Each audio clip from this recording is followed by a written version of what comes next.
हाँ दोस्त, आपको स्वागत है अपने YouTube चैनल शाहिद अंसारी में। और आज एक बार फिर साधारण व्याज का टाइप 10 लेके आए हैं। जब कहता है टाइप करता है कि जब PYQ के रूप में निवेश किया जाता है तब क्या होता है। जैसे कि कोई टाइप दे देगा कि 1/3 भाग को 3% वार्षिक ब्याज की दर से या 2/3 भाग को 8% ब्याज की दर से, और शेष भाग जब बच जाएगा उसको मान लेते हैं कि 7% वार्षिक ब्याज की दर में। यदि कुल ब्याज मान के चलते हैं कि 300 रुपया प्राप्त हो तो उसका मूलधन क्या हो जाएगा। तो आइए मूलधन की राशि जब पूछता है तो इसमें भी मूलधन पूछ रहा है।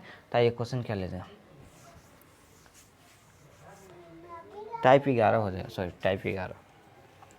आइए तो क्वेश्चन है, कहता है किसी धनराशि का 1/3 3% वार्षिक दर पर और 1/6 भाग यानी कि 1/6 भाग यानी कि 1/6 भाग को 6% वार्षिक ब्याज की दर पर तथा शेष धनराशि 8% वार्षिक ब्याज की दर पर निवेश की जाती है। यदि एक वर्ष में कुल साधारण ब्याज 600 रुपया मिला हो तो उसमें धनराशि कितना यानी कि मूलधन की राशि कितना है। आइए समझ लीजिए पहले क्वेश्चन क्या कहता है। जैसे कहता है क्या कि 1/3 जब 3 भाग है ना तो इसको 3% वार्षिक ब्याज की दर मिला। कितना मिला? तो 3% इसको वार्षिक ब्याज की दर मिला। आइए कहता है 1/6 भाग यानी कि 1/6 भाग जब इसको दिया गया तो इसको मिला 6% वार्षिक ब्याज की दर से। ठीक ना, 6% वार्षिक ब्याज की दर से देता है। तथा शेष का मतलब कि जो इन दोनों में से दे के जो बच गया है उसको शेष कर देता है। शेष भाग को 8% वार्षिक ब्याज की दर से। कितना था? 8% वार्षिक ब्याज की दर से। और कुल कितना था? कुल ब्याज आपको मिला है, कितना मिला था? कुल ब्याज मिला है 600 रुपया। कुल ब्याज कितना मिला था? 600 रुपया मिला। तो इसमें धनराशि पता करना, क्या पता करना था? धनराशि यानी कि मूलधन। आपका मूलधन इसमें कितना था? तो मान लेते कि वाट। आइए तब इसको बनाएंगे किस प्रकार से, ताइए ले लेते हैं। तो मूलधन की राशि बराबर क्या हो जाएगा? मूलधन। ये मूलधन की राशि बराबर ये आपका आ जाएगा, वीडियो को पूरा देखिए, भागिएगा नहीं। मूलधन की राशि बराबर कुल ब्याज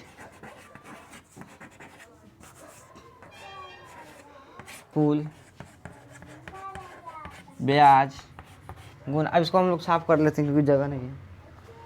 आइए कुल ब्याज गुने 100, कुल ब्याज गुने 100। अब आटा में ले लेंगे जितना तिहाई हो जो हो उसको ले लेते हैं। आइए तो ये आपका आ जाएगा X1R1। जैसे कि मान लेते हैं कि जो 1/3 भाग था उसको कैसे बनाएंगे। तो X1R1 क्या हो जाएगा? X1R1 यानी कि दर भी तो दिए हुआ है ना। तो X1R1 plus X2 plus R2 plus dot dot dot. यदि और आगे शेष वाला है तो वो X3R3 हो जाएगा। उसके आगे भी यदि रहता है 1/3 1/2 1/5 तो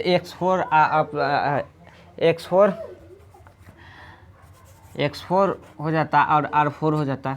तो ये इसको सॉल्व कैसे करते हैं। तो देखिए कुल ब्याज आपको कितना रुप में मिला है। तो कुल ब्याज आपको मिला है 600 रुपया। चलिए गुना 100। चलिए 1/3 भाग को तो पहला कितना? 1/3 यानी कि 1/3 और गुने कितना? 3 यानी कि 1/3 भाग आ गया। x इसी को माने थे, भाग जो है उसी को x माने थे।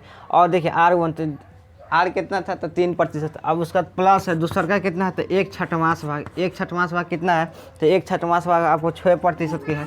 अब देखिए अब शेष वाला जो है वो कितना प्रतिशत पर है? तो 8% पर। तब शेष कैसे निकालेंगे? जब 2 ठो दिया है और तीसरा का शेष पर पूछा है तब पहले इन दोनों को हम क्या करेंगे? भिन्न के जोड़ बना लेंगे। तो 1/3 और प्लस 1/6। इसको भिन्न के जोड़ आप लोग बनाइएगा तो ये आपका आ जाएगा 9/18। काट कूट कर लीजिएगा तो ये आपका आ जाएगा 1/2 कितना? 2। भिन्न के जोड़ बनाइएगा तो 1/2 सब मतलब हम बनाए हैं तुल्य भिन्न के रूप में हम बनाए हैं। चलिए 1/2 आ गया।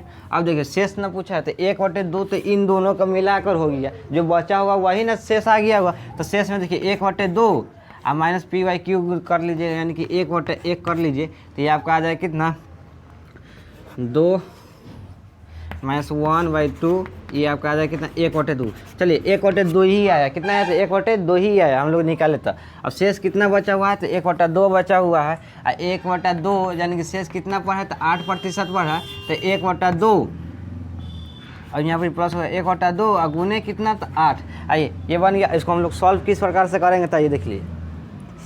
ये कट जाएगा आपका 1 मरते में, ये कट जाएगा आपका 1 मरते में, और ये कट जाएगा कितना 4, यानी कि 4 मरते में कटना जाता है। तो यदि 4 मरते में कट जाती 1 मरते में कट जाता है। चलिए ये 1 मरते में कट गई। अब आओ ऊपर ले ली, ऊपर जगह। चलिए तो मूलधन की राशि कितना था तो 600 गुना 100। अब देखिए अब यहाँ पर बचा कितना, इसको जब काट दिया 1 में 1 से गुना करेंगे तो कितना हो जाएगा 1 हो जाएगा, यानी कि 1 हो जाएगा। तो 1 प्लस है तो प्लस। अब देखिए 6 को 6 से काट देते हैं, यहाँ बचा कितना 1 बचा, और 1 में 1 से जब गुना करेंगे तो यहाँ कितना आ जाएगा 1। चलिए प्लस। अब यहाँ पर कितना 2 से काट दिया 4, 4 में 1 से गुना करेंगे तो कितना आ जाएगा 4 आ जाएगा ना। तो यहाँ पर लिख देते हैं 4। चलिए इसको सॉल्व कर लेते हैं। तो देखिए सॉल्व कीजिएगा तो 600 गुने कितना 100, और सबके जोड़िएगा तो 4 1 5 और 5 1 6, 6 से 6 कैंसिल हो जाएगा तो बच गया यहाँ पर 1, यहाँ पर डबल जीरो लिख दिए तो 100। चलिए तो आप गुना कर दिएगा तो 100 गुने 100 यानी कि 100 × 100। चलिए ये आपका बराबर आ जाएगा 1 1 2 3 4, तो 1 2 3 4 यानी कि 10,000 ये आपका आ गया, मूलधन के रूप में 10,000 आ गया। इसी में एक और टाइप ले लेते हैं जो कि लास्ट है।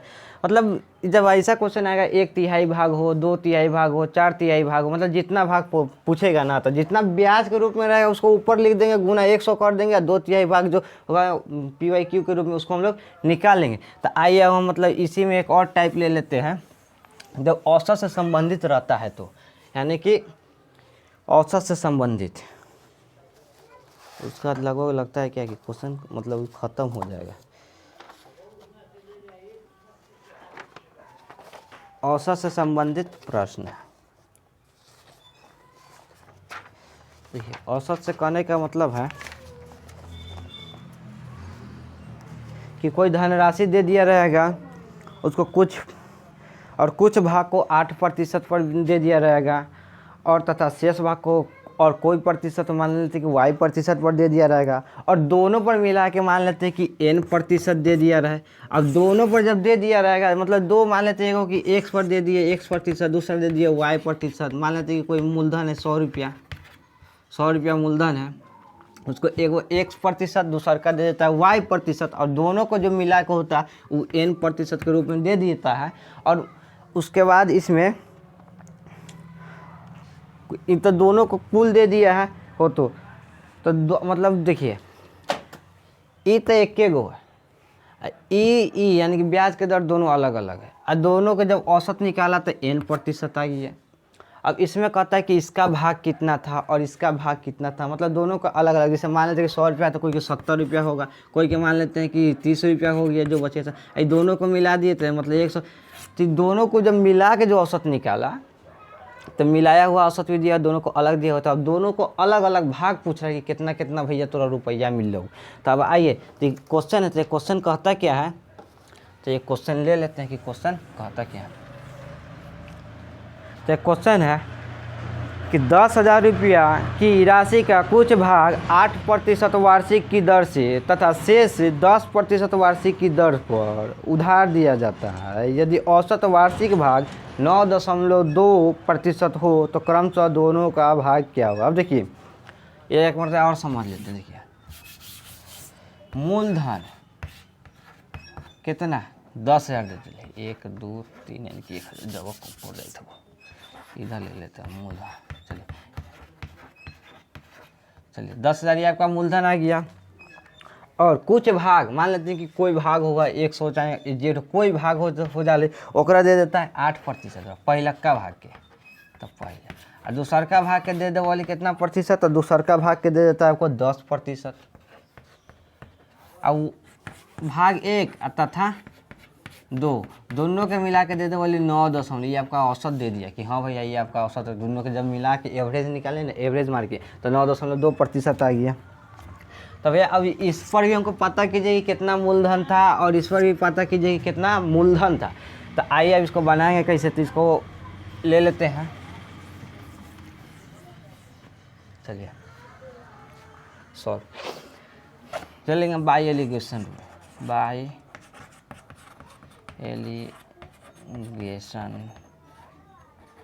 रूल। बाई एलिगेशन रूल हो जाएगा आपका, बाई एलिगेशन रूल। चलिए, बाई एलिगेशन रूल के कहने का मतलब है कि पहला कितना है, पहला भाग, यानी कि पहला भाग। चलिए, पहला भाग, भाग नंबर 1, पहला भाग। इधर ले लीजिए आप दूसरा भाग। चलिए, ये आपका गया दूसरा भाग। तो पहला भाग 8%, दूसरा का है 10%, और दोनों का जो औसत दिया है ना, तो वो आपका दे दिया है 9.2। चलिए, इसको आप लोग घटा लीजिए, इधर से इधर एक बार घटा लीजिए और इधर से इधर एक बार घटा लीजिए। तो अभी लोग इधर से इधर घटाइएगा तो ये आपका आ जाएगा 1.2।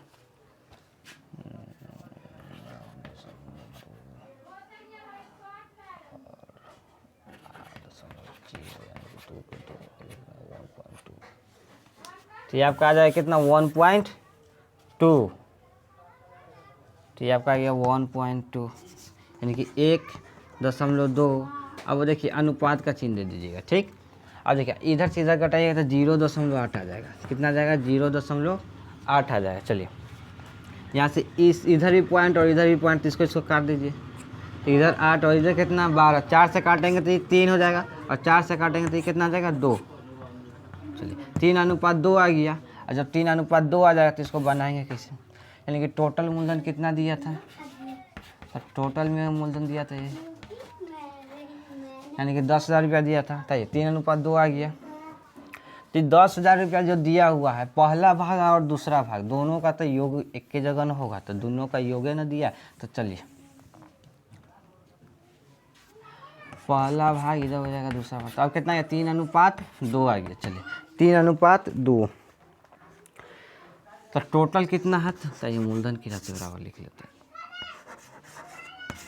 मूलधन की राशि बराबर, तो मूलधन कितना आ गया आपका, 10,000।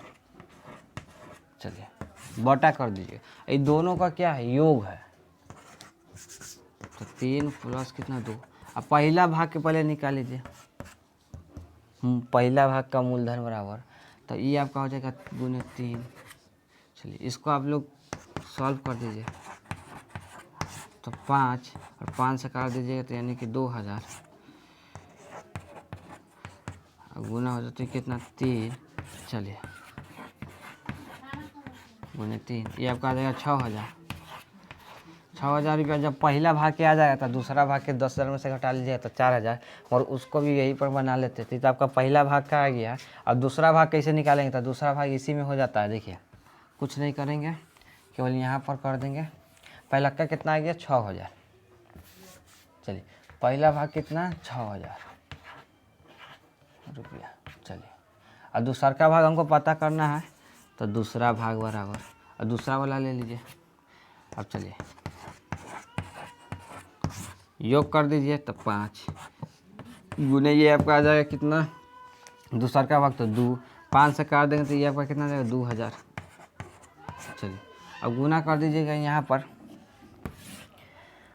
2,000 गुना 2, ये आपका आ जाएगा कितना, 4,000 रुपया। ये आपका आ जाएगा 4,000 रुपया, ये आपका आ जाएगा मूलधन आ जाएगा। देखिए, पहला भाग का कितना गया, 6,000 रुपया आएगा, दूसरा भाग का कितना गया, 4,000 रुपया आ गया। दोनों को मिला देंगे तो कितना आ जाएगा, 10,000 रुपया। ये आपका हो गया। तो ये हो जाता है औसत वाला हो जाता है, जब औसत मान दिया गया। तो जैसे कि एगो तो पहलक्का को दे दिया कि हाँ 2% हो चाहे 3%, दूसरका के भी कुछ प्रतिशत पर दे दिया, और औसत दोनों को मिला के मान लेते हैं कि 4% पर दे दिया, तो मूलधन। तो दोनों का अलग अलग जब मूलधन पूछेगा तो उसको बाई एलिगेशन रूल पर ले जाएंगे, और पहले उसको घटा के अनुपात के रूप में कर लेंगे। उसका जब जितना मूलधन रहेगा, मूलधन संख्या बटे संख्या का रूप गुने जो पूछा जाए के रूप में लगा देंगे। आपका ये बन जाएगा। यदि आप लोग को वीडियो अच्छा लगे तो लाइक, सब्सक्राइब, शेयर, कमेंट जरूर करें, और शेयर भी ज़्यादा से ज़्यादा अपने दोस्त फ्रेंड को कीजिए। आप वीडियो का आप लोग पूरा देखिए। यदि आप लोग फर्स्ट वीडियो नहीं देखे हैं तो प्लेलिस्ट पर जाकर पहला वीडियो देख सकते हैं। धन्यवाद।